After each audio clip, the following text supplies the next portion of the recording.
रोहित 32 साल का है और 12 लाख पर एनम सैलरी है। इंश्योरेंस एजेंट ने उसे 1.5 लाख पर एनम का एंडोमेंट प्लान सजेस्ट किया, जिसके अंदर 25 साल बाद उसे 50 लाख रुपए मिलेंगे। और ऑल्टरनेटिवली मैंने उसे सजेस्ट किया 1 करोड़ का टर्म प्लान, जो कि 800 रुपए पर मंथ उसको पड़ेगा। अलॉन्ग विद दैट मैंने उसे सजेस्ट किया कि हर मंथ अपनी एक सिप कर SIP, जो कि सिस्टमैटिक इन्वेस्टमेंट प्लान है। अब रोहित है कंफ्यूज्ड। अब कौन सा सजेशन बेटर है, कौन सा उसके लिए फायदेमंद है, इस वीडियो में हम अंडरस्टैंड करेंगे। शायद ये आपके लिए भी बेनिफिशियल हो सकता है, शायद ये क्वेरीज आपकी भी हो सकती हैं, तो वीडियो को एंड तक देखिएगा। 25 साल बाद 50 लाख की अमाउंट बहुत बड़ी लगती है, बहुत फैंसी लगती है, लेकिन रियलिटी कुछ और है। इसके पीछे एक कैच है जो इंश्योरेंस कंपनीज आपको नहीं बताती। मैथ्स करते हैं यहाँ पे। 1.5 लाख पर ईयर 25 ईयर्स के लिए आपने पे किया, यानी कि 37.5 लाख आपने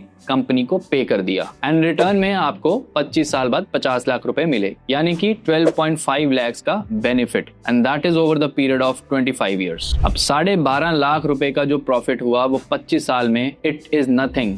5.5% CAGR which is less than FD interest rate. अब दूसरा ऑप्शन जो मैंने दिया, दूसरे ऑप्शन की बात करते हैं जो मैंने रोहित को दिया, which is term plan plus SIP strategy. इस स्ट्रैटेजी के अंदर आप 9600 दैट इज 800 पर मंथ पे करेंगे for 1 crore of term plan, और जो बाकी की अमाउंट है विच इज 1,40,400 रुपीज, उसे आप इंडेक्स फंड में लगा देंगे एट 12% CAGR। इस अमाउंट को अगर आप SIP के फॉर्म में हर साल लगाते हैं, आप सुन के हैरान हो जाएंगे कि 25 साल बाद इसकी वैल्यू 2.5 करोड़ से भी ज्यादा होगी। अब यहाँ पर बेनिफिट ना सिर्फ आपने वेल्थ क्रिएशन की, बल्कि 1 करोड़ का आपका टर्म प्लान भी आपके लिए सेफ है। On the other hand endowment plan में आपको सिर्फ 50 लाख मिल रहे हैं, तो टोटल वेल्थ क्रिएशन का जो डिफरेंस है दैट इज एग्जैक्टली 3 करोड़। मेरी सभी लोगों से, सभी इन्वेस्टर्स से ये निवेदन है, ये रिक्वेस्ट है कि अगर आप इंश्योरेंस कराना चाहते हैं तो उसे इंश्योरेंस के फॉर्म में लीजिए,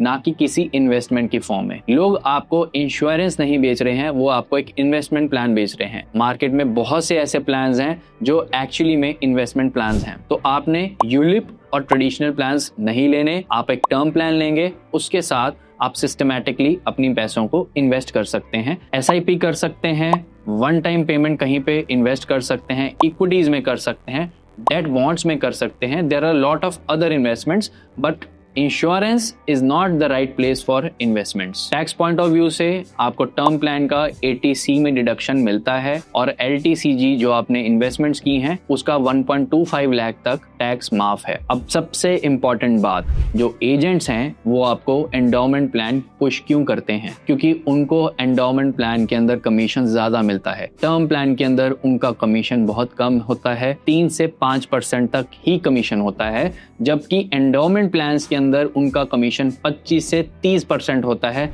और इसीलिए वो आपको एंडोमेंट प्लान्स को पुश करते हैं। अपनी पॉलिसी को आज ही कंपनी की वेबसाइट पे जाके चेक करो, और चेक करो कि क्या सरेंडर करना बेटर है या नहीं।